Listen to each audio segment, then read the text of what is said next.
Good evening. The keynote address was supposed to be on the topic, rather, it is on the topic called Designing Destiny in a Way to Change.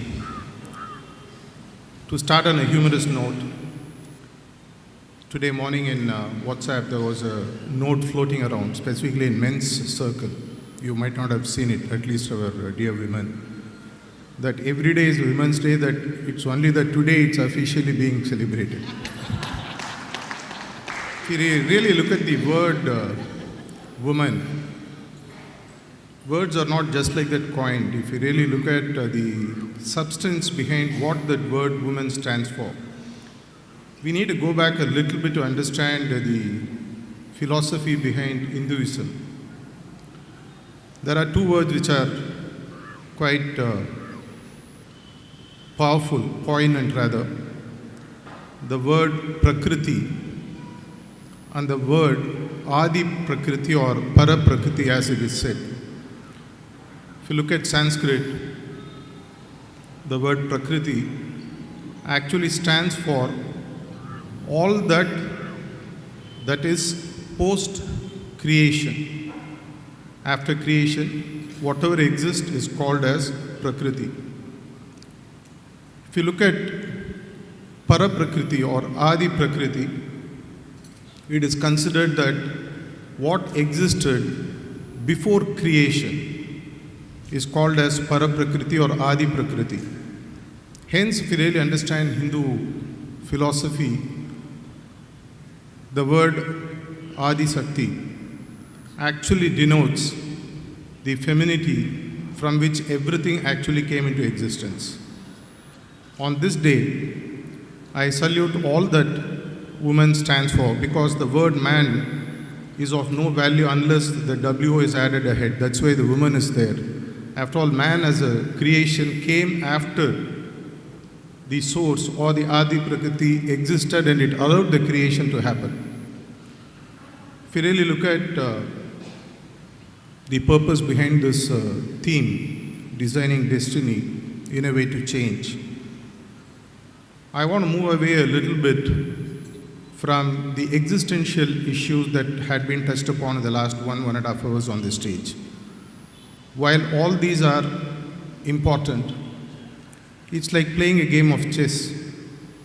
At the end of the game, finally you'll find that the pawns and the king and the queen go back to the same box to come back again, birth after birth, game after game.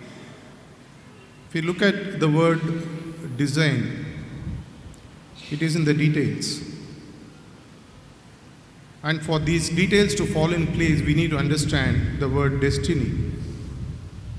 Do we all understand what really the destiny of the souls that have been incarnated in the form of man and woman or in any other form?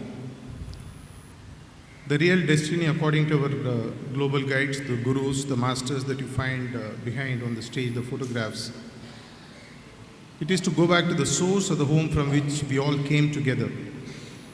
And one of our global guides, Babaji Maharaj, beautifully put it, God is not a fool to create two sexes if one was sufficient. Obviously, there is a bigger purpose that we seem to be missing. In this fight for existential space, in this birth, maybe I am a man and somebody else is a woman and vice versa. In the past life, I don't know what I would have been and what you would have been. But we understand the destiny behind the birth of this soul. We will understand that there is a larger purpose for which we actually have taken birth. And like the school children who are lost in the beauty of the surroundings near the school, forgetting to go back to their homes, we are still stuck in this creative cycle and keep going up and coming back down without understanding that there is somewhere else that we need to reach. In a way to change, if you really look at the words and how they come together to coin this theme that we designed for this program, innovation normally is also considered as a disruptive behavior or a disruptive thinking. To disrupt what? To disrupt the current state of being where there is a perennial circle in which we are running. There's a famous saying in Tamil, Sekkum Adu Oor Poi Seradu. If we keep going around in circles again and again, chasing the lower level existential issues, we will not be able to innovate, to go towards the last word, which is called the change. Change is nothing but to ensure that the status quo is disrupted by the innovation we do, so that there is a better future that is available, that can be found and reached, which becomes our destiny, for which the detailing needs to be done, which is our designing.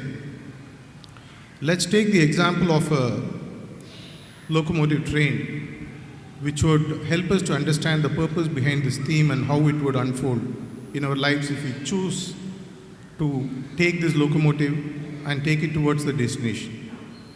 The locomotive by itself is of no use if it is going to stay back in the yards and not being used to propel itself towards a destination. Let's call it a station that we need to reach, and a lot of substations in between.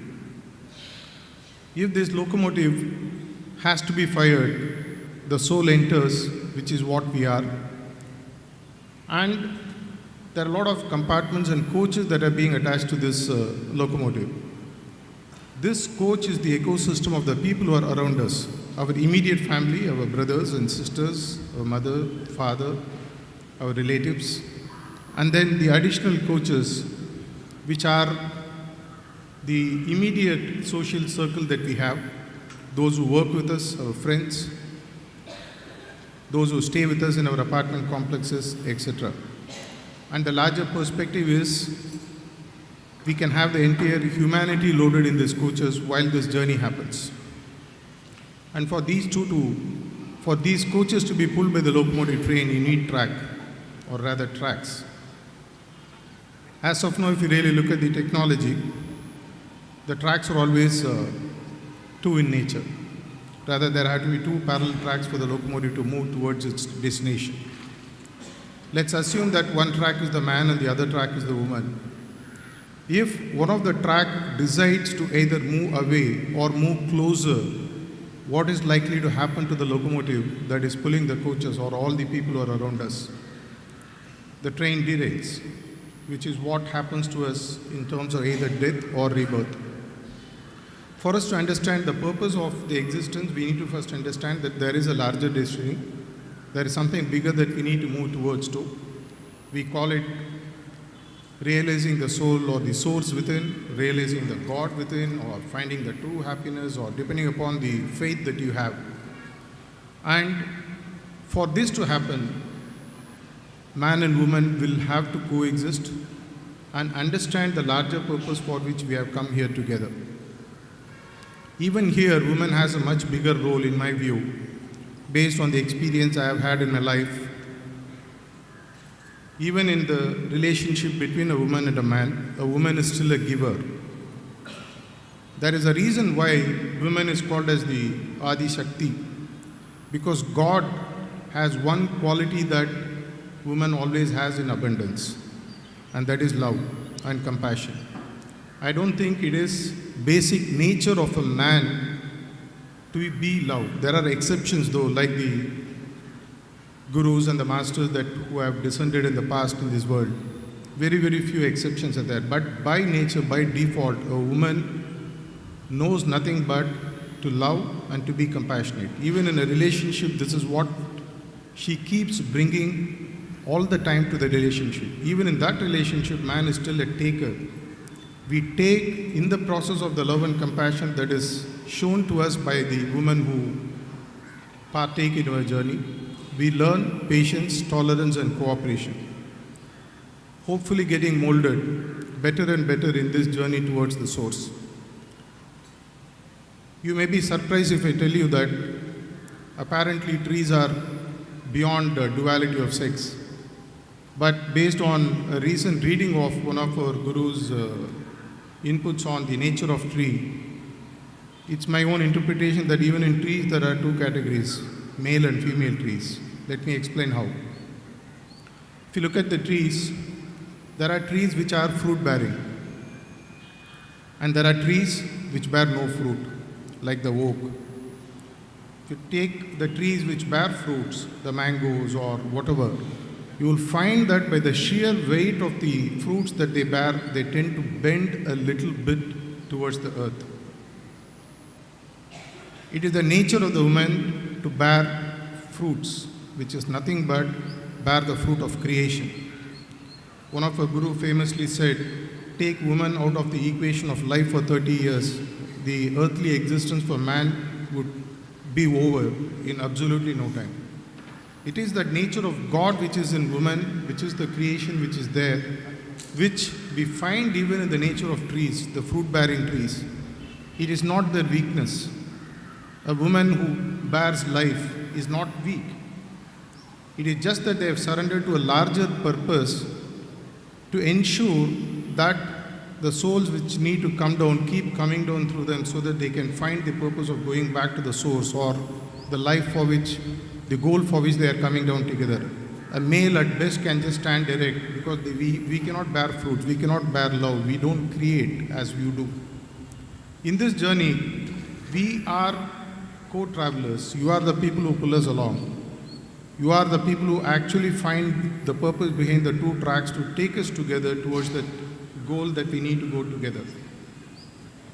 In any house, you will find that if a dad disappears, or he dies, or he leaves, the woman can still run the family. They know how to do it.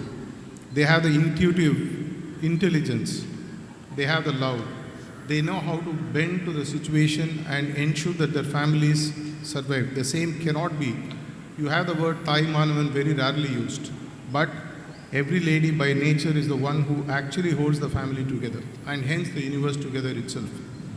If you really look at what we can do together, is that by knowing where the destiny is, which is what in heartfulness meditation we teach about, through the process of meditation, through the concept of pranahuti, we provide the propellant for the locomotive to move forward with the compassionate surrounding that a woman provides.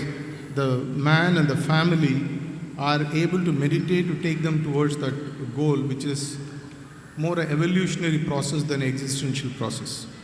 All the backlogs that we have, the prejudice of whether man is great or woman is great, all these come from our past baggage of thinking, which can be worked out through the process of rejuvenation or cleaning, as we call it, by consistent efforts of working out our past.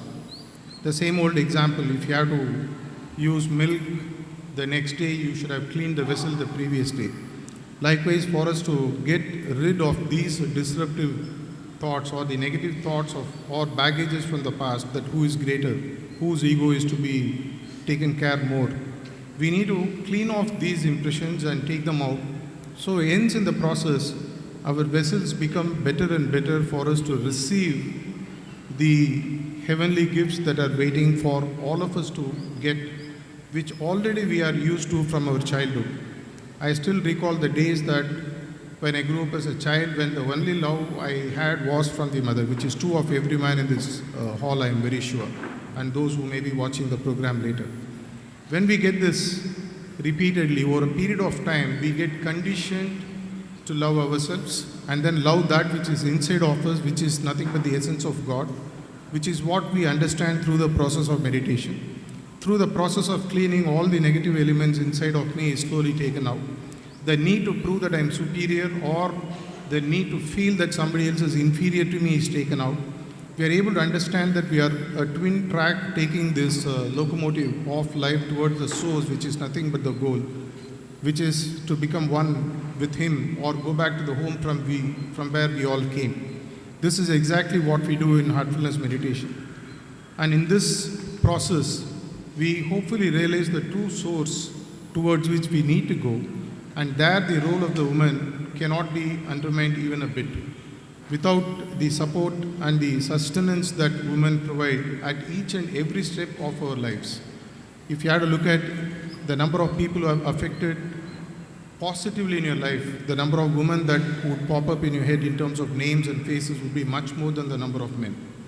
Even today, if you look at my primary school, I still remember the 2 or 3 teachers who really showed the true potential that I had, whatever it was, because they were compassionate towards my mistake and they were forgiving. They were able to really take my eyes from outside towards inside so that I could realize for what I have come here, which is in fact what our gurus say also. Take Guru or the Master as your mother because they are an epitome of love and compassion. This is what they have to give. On this International Women's Day, it is really my privilege to be addressing on this topic, designing destiny, innovative change, so that with the support, with the active, loving support of the women here, we all work out the samskaras with which we have come here and hopefully go towards the destination for which we are born right in this lifetime. Thanks for all the women who have made our life in the past, who are going to be there till we reach the goal. Happy Women's Day, and a huge round of applause is due to all the women who are here right in this room. Thank you. Till we reach the goal. Happy Women's Day, and a huge round of applause is due to all the women who are here right in this room. Thank you.